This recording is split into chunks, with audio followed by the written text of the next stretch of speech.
चिकित्सा शिक्षा की अनुदान मांगों पर मेरे विचार रखने का मौका दिया। पहला सुख निरोगी काया। तो मैं शुरुआत करना चाहूँगी कांग्रेस सरकार की कुछ लैंडमार्क निर्णयों से। देश में पहली बार कांग्रेस सरकार द्वारा 25 लाख रुपए की कैशलेस यूनिवर्सल हेल्थ कवरेज की योजना लागू की गई। साकार किया गया वो सपना कि आखिरी छोर तक खड़े व्यक्ति को महंगे अस्पतालों में गुणवत्तापूर्ण इलाज मिल सके और इसी के माध्यम से हेल्थ केयर एक्सेस में अंतर कम हुआ और मेडिकल ट्रेजेडी के सबसे बड़े भुगतभोगी गरीब और वंचित लोगों को कैशलेस ट्रीटमेंट की सुविधा मिल सकी। एक दौर था जब पैसे के अभाव में इलाज का अभाव था। बीमार परिजनों को मजबूरी में भगवान भरोसे छोड़ दिया जाता था। पर इसी दौर में चिरंजीवी योजना के राजस्थान मॉडल ने अपने आप में एक मिसाल पेश की। हमारी पूर्ववर्ती सरकार ने चिरंजीवी योजना में 5,000 करोड़ रुपए तक का इलाज 50 लाख से अधिक लोगों तक पहुंचाया। स्वास्थ्य मंत्री जी, हमारे माननीय स्वास्थ्य मंत्री जी कहते हैं कि 25 लाख का इलाज कितने लोगों को मिला, पर असंवेदनशीलता देखिए कि वो देखना चाहते हैं कि कितने लोगों को नौबत आती है 25 लाख के इलाज की। यह तो मात्र एक सेफ्टी नेट है कि परिवार मेंटली सिक्योर रहे कि हमें अगर कोई परिस्थिति आती है तो जमीन ना बेचनी पड़े, घर ना बेचना पड़े। मुख्यमंत्री चिरंजीवी स्वास्थ्य बीमा योजना के कारण राजस्थान में इंश्योरेंस कवर 93% तक पहुंचा, जबकि राष्ट्रीय औसत मात्र 42% है। पिछले 5 साल में राजस्थान के सरकारी अस्पतालों में बेड 60% तक बढ़े और ऑक्सीजन आईसीयू बेड्स की संख्या लगभग 3 गुना बढ़ी। पोषण को बढ़ावा देने के लिए स्कूल में मिड डे मील में बाल गोपाल योजना के तहत दूध उपलब्ध कराया गया। वर्ष 2015-16 में लिंग अनुपात जो 929 था, वर्ष 2022-23 में बढ़कर 947 हुआ। इसके साथ ही हमारी सरकार ने आयुर्वेद, यूनानी और होम्योपैथी पर भी पूरा ध्यान दिया। यही कांग्रेस सरकार थी 2012 में जिसने गर्भवती बहनों के लिए 104 एम्बुलेंस चला मात्र मृत्यु दर सुधारने की दिशा में एक बड़ा काम किया। चिरंजीवी योजना मौजूदा सरकार ने बनते ही 19 फरवरी 2024 को एक आदेश निकाला जिसमें इसका नाम परिवर्तन कर दिया गया। इसका नाम मां योजना रख दिया गया। अभी कुछ देर पहले हमारे एक माननीय सदस्य ने कहा कि ईआरसीपी योजना का नाम मोदी योजना क्यों नहीं रख देते। तो या तो ये किया जाए कि 4.5 साल तक आप लोग नामकरण संस्कार कर लें और काम हम 4.5 साल बाद सत्ता में आने के बाद कर लेंगे। बजट में उल्लेख है कि कैंसर के लिए डे केयर पैकेजेस दिए गए हैं, जबकि 73 पैकेजेस जो पहले से एग्जिस्ट करते थे करीब सेम थे, उनको डे केयर पैकेजेस का नाम दे दिया गया। बजट में कहीं भी उल्लेख नहीं था, किसी भी सक्षम पदाधिकारी ने, सक्षम अधिकारी ने, सक्षम मंत्री ने कभी भी ये उल्लेख नहीं किया कि चिरंजीवी योजना में 5 लाख या 25 लाख का कवरेज दिया जाएगा और 10 लाख की दुर्घटना बीमा योजना को जारी रखा जाएगा कि नहीं। हालांकि कल रात इसे भी आदेश निकाल कर क्लियर कर दिया सरकार ने। दुखद दृश्य यह है, पिछली सरकार का भी शायद और मौजूदा सरकार का भी, कि गर्भवती महिलाओं को प्राइवेट हॉस्पिटल्स में चिरंजीवी योजना के अंतर्गत इलाज से महरूम रखा जा रहा है। मेरी मांग है, मेरा सुझाव है कि प्रसव पैकेजेस को प्राइवेट सेक्टर में लाया जाए और उनकी भागीदारी सुनिश्चित की जाए और यह एमएमआर और एनएमआर को घटाने की दिशा में कारगर प्रयास होगा। मैं सिर्फ हमारे अगर चोमू सीएचसी जो अब एसडीएच में बदला गया है, अगर सिर्फ उसकी बात करती हूँ तो जनवरी माह में 310 नॉर्मल डिलीवरी हुई और 6 सिजेरियन हुए। जून में 210 नॉर्मल डिलीवरी हुई और 2 सिजेरियन हुए। इसका मतलब ये नहीं कि सरकारी अस्पताल में सभी नॉर्मल डिलीवरीज होती हैं। कहीं ना कहीं ऑपरेशन की समुचित व्यवस्था ना होते हुए या इच्छा शक्ति का अभाव होते हुए ऐसे मरीजों को जिन्हें ऑपरेशन की जरूरत होती है उन्हें रेफर कर दिया जाता है। कस्बे से वो मरीज कहाँ जाएगा? या तो हमारे चौमू से वो जयपुर सरकारी अस्पताल में आएगा और मरीज के परिजन घबरा जाते हैं, वो आसपास कोई प्राइवेट अस्पताल देखेंगे जहां ऑपरेशन की सुविधा उपलब्ध हो। तो ऐसे में अल्टीमेटली जो भार है वो उसी गरीब की जेब पर पड़ता है। मेरा एक ये भी सुझाव है कि बच्चों के टीकाकरण को प्राइवेट सेक्टर में जोड़ा जाए। बात करें भयावह कोविड एरा की, तो कांग्रेस सरकार ने जो कैपेसिटी बिल्डिंग का एक बेहतरीन मॉडल पेश किया, उसे भीलवाड़ा मॉडल को WHO ने भी सराहा था। पर हीट वेव में हमारी सरकार, मौजूदा सरकार कहीं ना कहीं इसमें फेल होती दिखाई दी और निपटने के लिए पर्याप्त प्लानिंग की कमी थी। मैं आपके माध्यम से माननीय चिकित्सा मंत्री महोदय से रिक्वेस्ट करूंगी कि सदन के पटल पर रखा जाए कि जिलेवार हीट वेव में कितने लोगों की मृत्यु हुई। बजट में कहीं भी उल्लेख नहीं कि ऐसी कॉन्टिंजेंसी में कैपेसिटी बिल्डिंग का सरकार के पास आगे के लिए क्या प्लान है। बात अगर मॉडल CHCs की करें तो इसे कुछ लोगों ने कहा ये एक मास्टर स्ट्रोक है, पर मैं आप सभी का ध्यान आकर्षण करना चाहूंगी कि मौजूदा सरकार द्वारा पूर्ववर्ती सरकार की पहल पर ही मोहर लगाई जा रही है। 25 अप्रैल 2022 को पूर्ववर्ती कांग्रेस सरकार ने एक आदेश जारी किया था, जिसमें विधानसभा वार मॉडल CHCs बनाने का आदेश था। गैप एनालिसिस के आदेश दिए गए, गैप फिलिंग की रिपोर्ट्स भी आई और आगे भी उस पर कार्रवाई की गई। आपके सभापति महोदय, आपके माध्यम से मैं मंत्री महोदय से आग्रह करूंगी कि कहां-कहां गैप फिलिंग की क्या-क्या कार्रवाई हुई और MLA लेड से कहां-कहां कितनी राशि इस पे व्यय की गई, उसका ब्यौरा सदन की पटल पर रखा जाए। मेडिकल एजुकेशन की अगर बात करते हैं तो राजमेश कॉलेजेस जो फैकल्टी के अभाव से जूझ रहे हैं, ऐसी स्थिति में एक्सपीरियंस्ड मेडिकल टीचर्स ना होते हुए क्या खाक हमको स्किल्ड डॉक्टर्स तैयार कर पाएंगे? छात्रों के भविष्य और जनता के स्वास्थ्य दोनों के साथ यहाँ खिलवाड़ किया जा रहा है। फैकल्टी इसलिए नहीं आना चाह रही क्योंकि उन्हें पे प्रोटेक्शन में कवर नहीं किया जा रहा। हालांकि 15 जुलाई को आदेश निकाला गया है कि 1 अगस्त 2024 के बाद ज्वाइन करने वाले डॉक्टर्स को राजस्थान सिविल सेवा नियम 2017 के अंतर्गत प्रावधानों में लगाया जाएगा। उससे पहले के डॉक्टर्स को डाइंग कैडर में रखा गया है। अपने आप में नाम ही डाइंग कैडर है। जो 750 डॉक्टर्स हैं जो आज असिस्टेंट प्रोफेसर, एसोसिएट प्रोफेसर के पद तक पहुंच चुके हैं, क्या उन्हें फ्रेश अपॉइंटमेंट्स करने पड़ेंगे और अपने जूनियर डॉक्टर्स के साथ काम करना पड़ेगा? तो मेरी गुजारिश है, मेरा सुझाव है कि इन सभी डॉक्टर्स को इनका मानवर्धन करते हुए इसी नियम के अंतर्गत कवर किया जाए।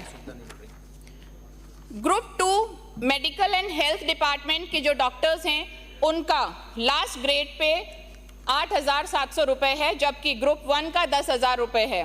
भले ही समय अवधि ज़्यादा ली जाए, पर इन डॉक्टर्स की भी ग्रेड पे 10,000 की जाए, क्योंकि यही डॉक्टर्स हैं जो सुदूर इलाकों में स्वास्थ्य सेवाएं देते हैं, स्वास्थ्य प्रबंधन का कार्य करते हैं। यही डॉक्टर्स हैं जिनके जरिए हम MNDY, MNGY योजनाओं को लागू कर पाए। इन्हीं के जरिए हमने MMR, NMR और इंडिकेटर्स का सुधार किया। इन्होंने ही बीमारू राज्य को स्वस्थ राज्य की श्रेणी में लाने में अपनी एक बड़ी भागीदारी निभाई। रोजगार की अगर बात करते हैं तो अभी ऑलरेडी कम से कम 400 डॉक्टर्स और पैरामेडिकल स्टाफ APO हैं, पोस्टिंग का इंतजार कर रहे हैं। हालांकि कल रात 11-12 बजे आनन फानन में 200 लोगों को पोस्टिंग्स भी दी गई, पर बाकी 200 लोगों पर फिलहाल कोई हरकत नहीं दिखाई दे रही है। सीफू की भर्तियां अपॉइंटमेंट का इंतजार कर रही हैं। वर्तमान सरकार या तो अटकाने या भटकाने की नीतियों पर काम कर रही है। कभी बहाना मिलता है कि हम डबल एजी से बात करते हैं, कभी कुछ। तो मैं चाहती हूं सरकार इस पर अपना रवैया स्पष्ट करे। CHOs की 5,261 भर्तियां अभी भी इंतजार कर रही हैं, जिसकी वजह से ग्रामीण इलाके में हेल्थ केयर डिलीवरी सिस्टम प्रभावित हो रहा है। बड़ी बड़ी बातें करते हैं रोजगार देने की। LT और फार्मासिस्ट की विज्ञप्ति कांग्रेस सरकार के समय निकली थी। अब इनकी भर्ती का श्रेय मौजूदा सरकार लेना चाहती है और इन्हें नौकरी देकर आप संविदा कर्मचारियों को हटा रहे हैं, जिनमें से बहुत सारे ऐसे संविदा कर्मचारी हैं जो 10 से 15 साल से चिकित्सा जगत में अपनी सेवाएं दे रहे हैं। क्यों नहीं उन्हें भी सेम प्रवृत्ति या योग्यता के रिक्त पदों पर नियमित किया जाए। आश्चर्य की बात तो ये है कि आचार संहिता, विधानसभा चुनावों के पहले आचार संहिता से लगने से पहले कांग्रेस सरकार ने 12,000 संविदा कर्मचारियों को नियमित करने की प्रक्रिया अंतिम प्रारूप में पहुंचा दिया था। मौजूदा सरकार की शिथिलता देखें कि उन्होंने कोई सुध नहीं ली। सरकार चाहती तो 10 से 15 दिन में स्क्रीनिंग कर उन्हीं लोगों को नियमित कर सकती थी। इस पर सरकार अपना रुख स्पष्ट करे कि आगे इनका क्या विजन है, उन्हें नियमित किया जाएगा या नहीं किया जाएगा। एक तरफ सरकार कहती है कि हम नौकरियों का सृजन कर रहे हैं। आप नौकरियों का सृजन कर रहे हैं या बेरोजगारी का सृजन कर रहे हैं, ये भी आप स्पष्ट करें। क्या सरकार समझती है उन लोगों की पीड़ा जिन्होंने कई सालों तक अपने परिवारों की रोजी रोटी अपनी नौकरी के थ्रू कमाई, और आज आप उन्हें कह देते हैं कि हम आपको नौकरी से हटा रहे हैं। ये सरकार पूरी तरह से बुलडोजर सरकार बन चुकी है। सिर्फ घरों पर और एस्टेब्लिशमेंट्स पे ही बुलडोजर नहीं चला रही है, लोगों की नौकरियों पर बुलडोजर चल रहे हैं, लोगों की रोजी रोटी पर भी बुलडोजर चल रहे हैं। नौकरी से हटाने का निर्मम जो आदेश है वो सरकार, उससे सरकार का रुख स्पष्ट होता है। सदस्य अच्छा बोल रहे हैं, बोलने दो, बीच में डिस्टर्ब मत करो। और अभी अगर हम देखें तो केंद्र सरकार की तर्ज पर अग्निवीरों की तरह आपने राजस्थान के युवाओं के भविष्य को भी आग में झोंक दिया है। 108 एम्बुलेंस की बात करें तो बहुत सारे जिले हैं जिनमें कंडेम एम्बुलेंस अभी चल रही हैं, जबकि 72 एम्बुलेंस सरकार के पास तैयार हैं और जो लोकेशन का इंतजार कर रही हैं। नए घोषित जिलों में स्वास्थ्य सेवाएं पहुंचाने के लिए अभी तक कोई रोड मैप तैयार नहीं है। डिस्ट्रिक्ट हेल्थ सोसाइटी को अभी तक गठित नहीं किया गया है, क्योंकि उसी के जरिए एनएचएम की योजनाएं वहां लागू की जाएंगी। केंद्र की पीएम अभीम योजना, जिसके अंतर्गत हमारे राज्य में डिस्ट्रिक्ट और सब डिस्ट्रिक्ट हॉस्पिटल्स पे 33 क्रिटिकल केयर ब्लॉक्स बनने थे, उसमें से सिर्फ 8 ब्लॉकों पे अभी कार्य चल रहा है, जबकि इस योजना में हमारे राज्य को 700 करोड़ रुपए मिले हैं। तो मेरा आग्रह है मंत्री महोदय से कि इन क्रिटिकल केयर ब्लॉक्स की वर्तमान स्थिति और कार्य पूर्ण होने के समय को भी टेबल किया जाए। अब बहुत ही इंटरेस्टिंग बात पे हम आए। सरकारी महकमा पूरा इस राजधानी में बैठा है, सभी मंत्री महोदय इस राजधानी में बैठे हैं और दिए तले अंधेरा है। सरकार की नाक के तले आरयूएचएस और एसएमएस की वर्तमान स्थिति बहुत ही चिंताजनक है। मैं प्रशंसा करती हूं कि हमारे माननीय मुख्यमंत्री महोदय एसएमएस और आरयूएचएस के औचक निरीक्षण पे गए। एसएमएस के निरीक्षण के दौरान कुछ नर्सिंग ऑफिसर्स को सस्पेंड भी किया गया, पर आज की स्थिति क्या है? क्या उसमें फॉलोअप लिया गया? क्या कुछ सुधार हुआ उस औचक निरीक्षण के बाद, या सिर्फ न्यूज बनाने के लिए कार्रवाई की गई थी? एसएमएस का आईपीडी टावर की बात तो अगर करें तो भले ही उसमें मौजूदा सरकार की बात हो चाहे पूर्ववर्ती सरकार की, बिना प्लानिंग उस आईपीडी टावर को उसका काम शुरू किया गया और अभी तक ये नहीं पता कहां पार्किंग होगी, लोग आएंगे जाएंगे कैसे। पर इसका सॉल्यूशन तो तब हो जब यूडीएच मिनिस्ट्री और हेल्थ मिनिस्ट्री के आपसी झगड़े सुलझें। आरयूएचएस को हमने बहुत बड़ा जॉइंट इंफ्रास्ट्रक्चर दे रखा है, पर वहां जाकर एक बार स्थिति देखें, वार्ड्स खाली पड़े हैं। दुर्भाग्य की बात है कि इतने बड़े वेल इक्विप्ड संस्थान में महीने की 10 से 15 एवरेज एडमिशन होते हैं। ऑपरेशन 135 से 40 महीने के एवरेज, जिसमें भी आधे ऑपरेशन माइनर ऑपरेशंस होते हैं, महज चीरा लगाने जैसे। कोविड में इतनी बेहतरीन सेवाएं देने के बावजूद भी हम ऐसे संस्थान का उपयोग नहीं ले पा रहे हैं। रिसेंटली अभी दौरा भी हुआ वहां पर, चारों तरफ अखबारों में खबरें भी छाई रही और फिर 14 जुलाई को एक आदेश निकाला गया जिसमें 16 डॉक्टरों को एसएमएस से आरयूएचएस में ट्रांसफर कर दिया गया।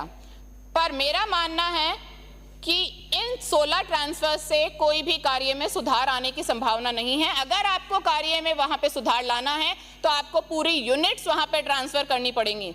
एक अकेला न्यूरोसर्जन जाकर वहां पे डिपार्टमेंट नहीं संभाल सकता। ये टीम वर्क है, इसलिए प्रॉपर फंक्शनिंग के लिए एक प्रॉपर प्लानिंग हो हमारी सरकार की। पिछले 8 महीने में सरकार ने 7 से 8 महीने में क्या क्या काम किए। राज्य की 8 करोड़ जनता ने जिन्हें सिरमौर बनाया, माननीय हमारे मुख्यमंत्री साहब और यहाँ के उच्चतम अधिकारी, वो सिर्फ औचक निरीक्षणों पे लगे हैं। कभी थाने में जाते हैं, कभी अस्पतालों में जाते हैं, कभी जेडीए में जाते हैं, पर जो उनका मुख्य काम है पॉलिसी मेकिंग, वो कहीं नहीं दिख रहा है। ना इन संस्थानों की औचक निरीक्षण के बाद कोई स्थिति सुधरी, ना वहां पे मूल कार्य किया जा रहा है। तो मुझे लगता है कि अब जनता ये समझ गई है कि ये पर्ची सरकार होने के साथ साथ ही एक प्रोजेक्शन सरकार भी है, जो मोदी जी के चरण कमलों पर चलकर सिर्फ मार्केटिंग पर ध्यान दे रही है, अपनी ब्रांडिंग पे ध्यान दे रही है। बहुत छोटी छोटी बातें हैं। IHMS 2.0 सॉफ्टवेयर तैयार है, पर फिर भी प्राइवेट सॉफ्टवेयर को काम में लिया जा रहा है। तो मैं आपके माध्यम से माननीय मंत्री महोदय से आग्रह करूंगी कि सदन को बताया जाए कि इस सॉफ्टवेयर को अभी तक काम में क्यों नहीं लिया जा रहा। 15वीं फाइनेंस कमीशन केंद्र के द्वारा 2021-22 में हेल्थ डिपार्टमेंट को 152 करोड़ रुपए सैंक्शन हुए थे, जो आज तक फाइनेंस डिपार्टमेंट में अटके हुए हैं। ये पैसा CHC, PSC और बाकी निर्माण के काम में आता है। उसकी वजह से आज इनका काम प्रभावित हो रहा है। 21-22 के बाद 22-23 का पैसा हमारे राज्य को नहीं मिला, 23-24 का पैसा नहीं मिला, क्योंकि जब तक 21-22 का हम यूटिलाइजेशन सर्टिफिकेट आगे नहीं भेजेंगे, हमारा आगे का पैसा अटका रहेगा। पर सरकार को सुध लेने की कोई मंशा ही नहीं है। अगर हो सके तो इसका भी प्रेजेंट स्टेटस टेबल किया जाए। आज स्थिति यह है कि प्रदेश की सबसे महत्वपूर्ण और जिम्मेदार पद पर बैठकर मंच से ये कहा जा रहा है, हमारे माननीय मुख्यमंत्री जी द्वारा भी और बाकी हमारे यहाँ साथी सदस्यों द्वारा भी, कि कार्य राज्य में वही होंगे, विधानसभाओं में वही होंगे जो हमारा सांसद, हमारा विधायक चाहेगा, जो हमारा पूर्व सांसद, पूर्व विधायक चाहेगा, जो हमारा कार्यकर्ता चाहेगा। सार्वजनिक से ऐसी बात बहुत ही शर्मनाक है इस राजस्थान की जनता के लिए, जिन्होंने आपको इस बार सत्ता पक्ष में बिठाया है। एक सदस्य ने तो मंच से ये तक कहा कि भैया तुम्हारे मामा भांजे को मत लेकर आना जिन्होंने वोट नहीं दिया, काम उनका भी नहीं किया जाएगा। तो इससे ज्यादा मुझे लगता है दुर्भाग्यपूर्ण बात कोई हो नहीं सकती। आप संगठन को मजबूत करें, पर राजकीय कोष से नहीं। आप अपने खुद के पार्टी के कोष से उन्हें अपने संगठन को मजबूत करें। आप कार्यकर्ता की बात माने, पर क्या किसी के माथे पे लिखा है किसने किसको वोट दिया? हमें तो जहां तक पता है वोट देना एक संवैधानिक अधिकार है और वोट सीक्रेट होता है। इसलिए क्या मैं सरकार से पूछना चाहूंगी कि क्या आप लोग घर चिन्हित करेंगे कि किसे बिजली पहुंचे, किसी पानी पहुंचे, किसे योजनाओं का लाभ पहुंचे और किसे चिकित्सा पहुंचे? क्या जिसने बीजेपी को वोट दिया है सिर्फ वही आपकी जनता है? हम यहाँ 200 सदस्य जिन्हें जनता ने चुन के भेजा है, आज हम उन्हें 2.5 लाख, 3.5 लाख, 4 लाख लोगों का प्रतिनिधित्व करते हैं, ना कि सिर्फ उन लोगों का जिन्होंने हमें वोट दिया और जो भी आपको कंफर्म नहीं इसने दिया या उसने दिया। तो मैं उम्मीद करती हूं कि मौजूदा सरकार और हम सभी लोग हमारी जनता के लिए निष्पक्षता के साथ काम करेंगे। मेरे क्षेत्र की डिमांड्स मैं 2 मिनट में कहूं। हमारे चौमू में PHC, CHC और तथाकथित अपग्रेडेड सब डिस्ट्रिक्ट हॉस्पिटल में डॉक्टरों और नर्सिंग कर्मियों के रिक्त पद हैं। वहां वर्कलोड इस कदर है कि एवरेज OPD वहां का 1 महीने का 29 से 30 हज़ार है। हमारे SDH को अभी तक जमीन भी अलॉटेड नहीं है। चौमू के जाटावाली PHC किराए के भवन में बेसमेंट में चल रही है, तो मेरी सरकार से मांग है कि उसके लिए भी नवीन भवन निर्माण के लिए कुछ बजट हमें दिया जाए। कालाडेरा कस्बा जो एक ऐतिहासिक अपनी महत्ता भी रखता है, वहाँ CHC का भवन जर्जर है और नाकाफी है। वर्कलोड, पेशेंट लोड ज़्यादा होने की वजह से वह बहुत छोटा प्रतीत होता है। तो मेरी सरकार से गुजारिश है कि उस जर्जर भवन की मरम्मत और साथ में नया भवन बनाने के लिए हमें कुछ बजट दिया जाए। श्री संदीप जी शर्मा। आपने मुझे बोलने का मौका दिया, उसके लिए बहुत बहुत धन्यवाद। जय हिंद, जय संविधान।